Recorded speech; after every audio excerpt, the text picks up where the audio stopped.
할렐루야! 5월 넷째 주 유년부 소식입니다. 다음 주 주일 예배, 5월 29일 주일 예배는 온 워십 예배로 드려집니다.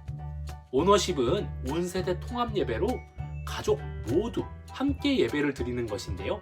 가족들이 함께 예배를 드릴 수 있도록 여러 가지 순서들이 준비되어 있으니까요. 유년부 친구들은 가족들과 함께 9시 혹은 11시에 어른 예배를 드려주세요. 꼭 기억하세요. 다음 주일의 유년부 예배는 따로 드려지지 않고요. 어른들과 함께 예배를 드린다는 점 잊지 마세요. 혹시 저는 가족들은 교회를 안 다니고 친구랑 다니고 혼자 다니는데요 하는 친구들이 있다면 걱정하지 말고 11시까지 늦지 않게 유년부실로 와주세요. 그럼 선생님이 기다리고 있을 텐데요. 선생님과 함께 예배 장소로 이동해서 즐겁게 예배를 드리면 된답니다. 자, 그럼 유년부 친구들 말씀 퀴즈 나갑니다. 오늘은 엘리 제사장이 나오는데요. 엘리 제사장의 두 아들, 이 두 아들의 이름은 무엇일까요? 힌트는 홉 땡과 비느 땡땡입니다. 온라인 예배를 드리고 있는 친구들은 말씀 퀴즈 정답을 카톡 채널로 보내주세요. 그럼 오늘도 기쁜 마음으로 예배를 드려볼게요.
안녕하세요, 유년부 친구들.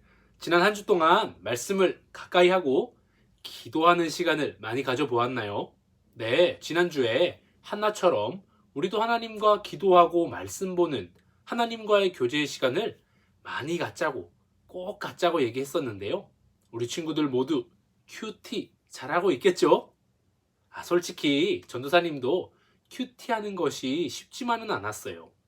왜냐하면 말씀 보고 기도하는 것보다 전도사님을 더 재밌고 신나게 하는 것들이 너무 많았거든요. TV도 봐야 되죠. 친구들이랑 놀아야 되죠. 또 요즘 유행하는 유튜브 영상은 어떤 것이 있는지 찾아서 봐야 되죠.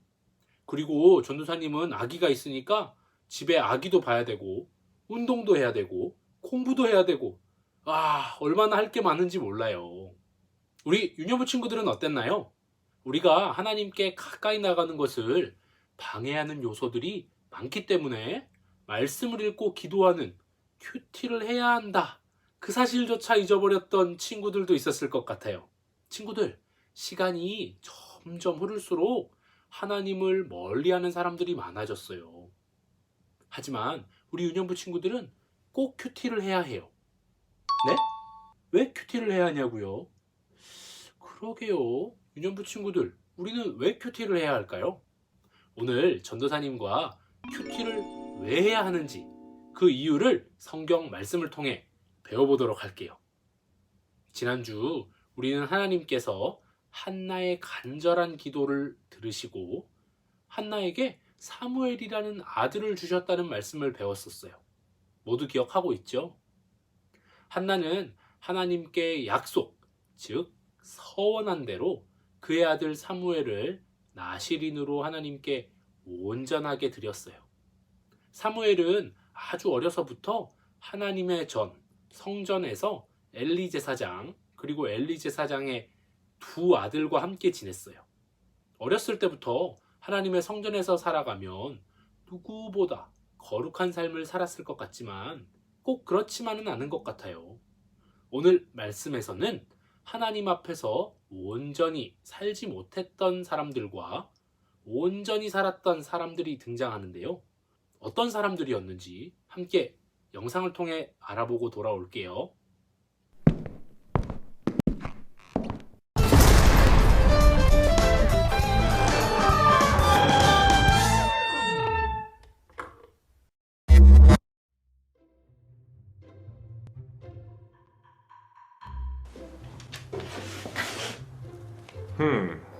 엘리 제사장에게 온 의뢰이군. 무슨 일이지? 사람들 사이에서 성막과 관련해 이상한 소문이 돌고 있다. 성막을 어지럽히는 이상한 소문의 제공자가 누구인지 파헤쳐달라는 의뢰문이군. 그럼 성막으로 가볼까?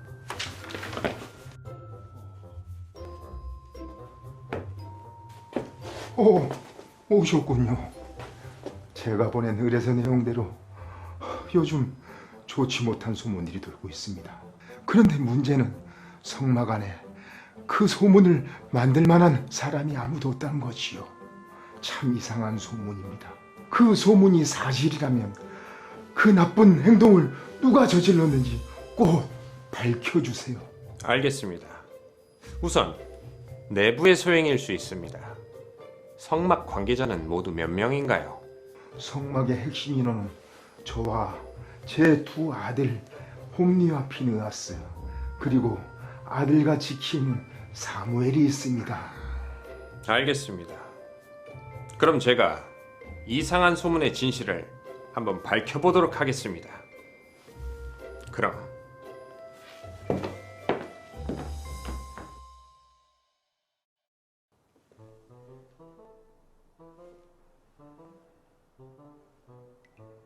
이쪽으로 오셔서 제사를 드리시면 됩니다. 하나님께 제사를 드리는 거에 대해서는 문제가 없어 보이는데. 뭐지?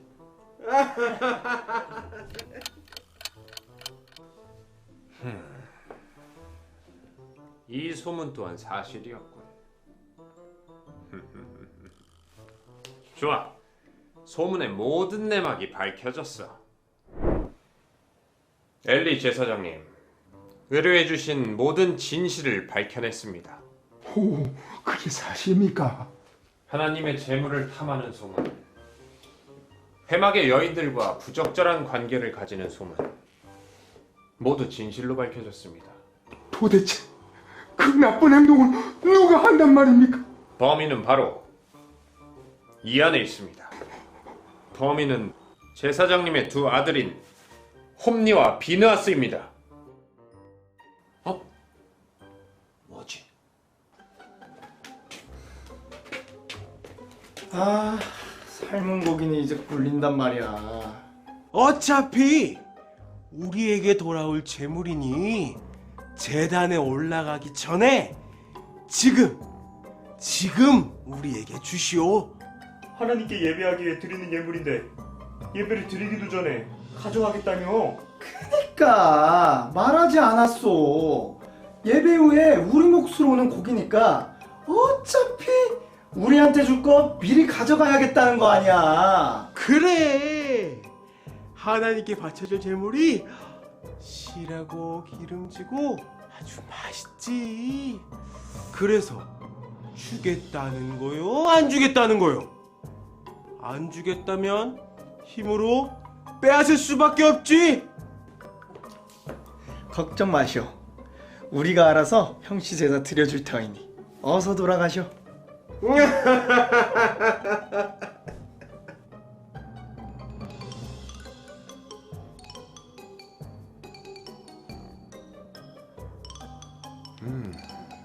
저 사람들은 회막 문에 수종을 드는 여인들이군. 수상해. 누군가 접근하는데. 성막에 불을 확인하러 들어간 모양이군.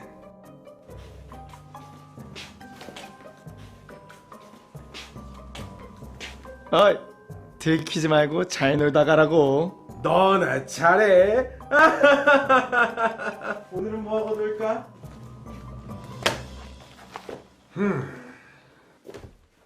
두 아들과는 다르게 사무엘은 거룩함과 정직함으로 사는 사람이었습니다.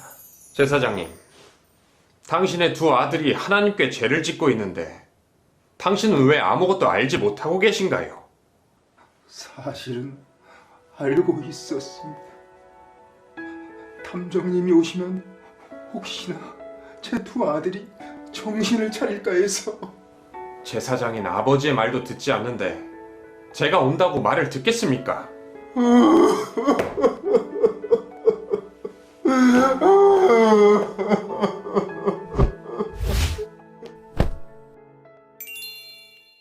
친구들, 잘 보았나요? 하나님의 성전에는 엘리 제사장과 엘리 제사장의 두 아들 홈니와 비느하스, 그리고 한나의 아들 사무엘이 있었지요. 그런데 하나님의 성막 안에서 지내는 사람들이 모두 다 거룩하게 살지는 못했나 봐요. 영상에서 본 것 같이 하나님의 성막 안에 하나님께서 싫어하시는 무서운 죄를 지은 사람들도 있었어요. 네, 탐정에게 사건을 의뢰한 사람이 누구였죠? 맞아요, 엘리 제사장이었죠. 의뢰한 내용은 무엇이었나요? 성막 안에서 나쁜 행실로 좋지 않은 소문을 만들어내는 사람들이 누구인지 찾아달라는 내용이었는데요. 탐정은 의뢰를 받고 성막 이곳저곳을 수색하기 시작했어요.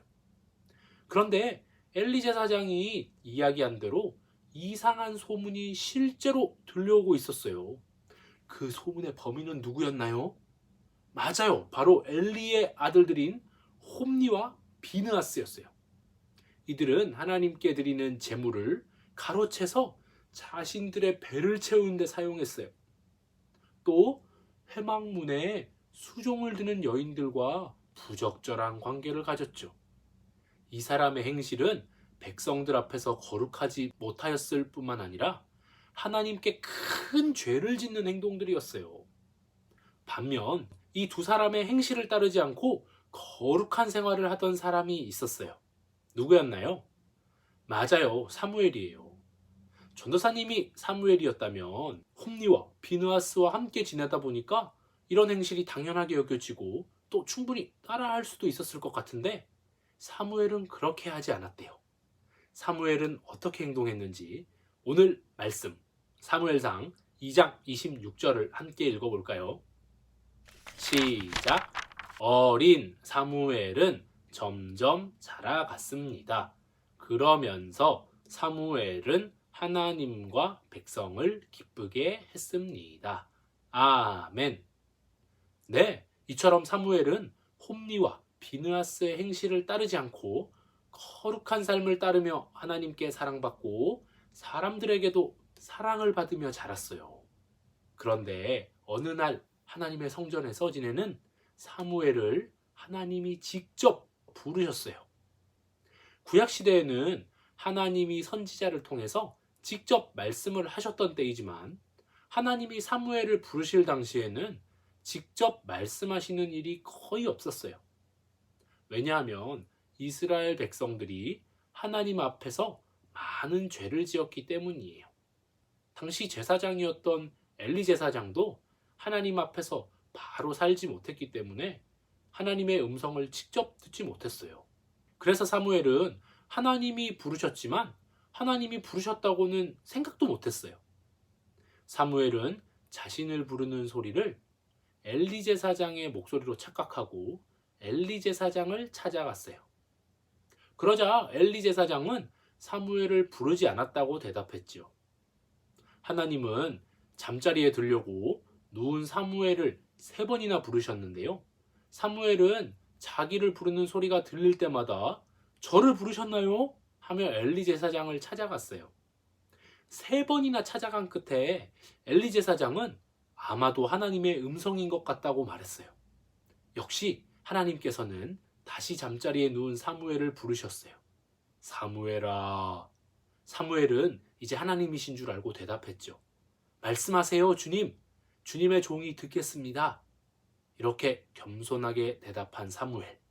이후에 하나님은 홈리와 비느하스의 악한 행실을 심판하셨어요. 그러나 악한 행실을 따르지 않고 오직 하나님 앞에서 겸손하게 또 거룩하게 생활했던 사무엘은 직접 부르시고 하나님 앞에서 귀하게 쓰임받는 제사장으로 세우셨답니다. 하나님의 말씀을 따라 온전히 살았던 사무엘과 하나님 앞에 온전히 살지 못하고 죄를 지으며 살았던 홈리와 비느하스. 우리 유년부 친구들은 둘 중에 어느 쪽과 닮은 모습으로 살아야 할까요? 네, 당연히 사무엘과 같은 삶을 살아야 해요. 홈리와 비느하스처럼 자기 자신의 만족과 욕심을 이루며 자유롭게 사는 삶이 더 멋있어 보이는 친구들도 있을지 몰라요. 하지만 홈리와 비느하스는 하나님의 예언대로 결국 블레셋 군사들에게 같은 날에 비참히 죽음을 당하는 최후를 맞이했어요. 사무엘이 하나님께 칭찬받고 귀한 선지자로 쓰임받을 수 있었던 것은 바로 하나님의 말씀에 늘 귀 기울였고 항상 기도하는 사람이었기 때문이었어요. 말씀과 기도, 바로 우리가 하고 있는 큐티를 사무엘도 했던 거예요. 이렇게 사무엘은 하나님의 말씀에 귀 기울이고 기도하는 큐티를 통해 하나님과 사람들에게 아주 사랑받는 사람이 되었어요.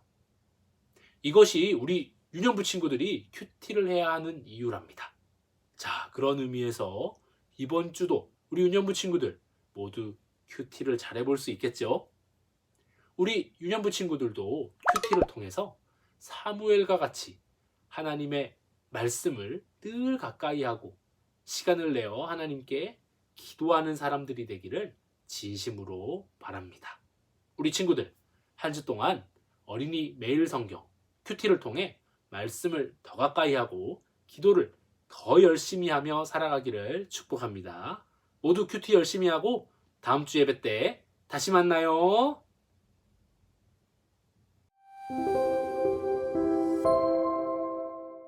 하나님 감사합니다. 하나님 말씀에 늘 귀 기울이고 열심히 기도하는 사무엘, 하나님께 쓰임 받았습니다.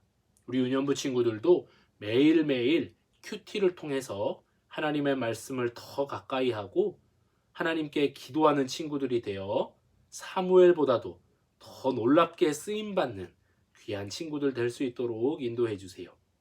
한 주간도 우리 친구들의 삶을 지켜주시고 함께 해주시며 언제 어디서나 주님께서 보호해 주시는 것 경험하며 살아갈 수 있도록 도와주세요. 감사하며 예수님의 이름으로 기도드립니다. 아멘.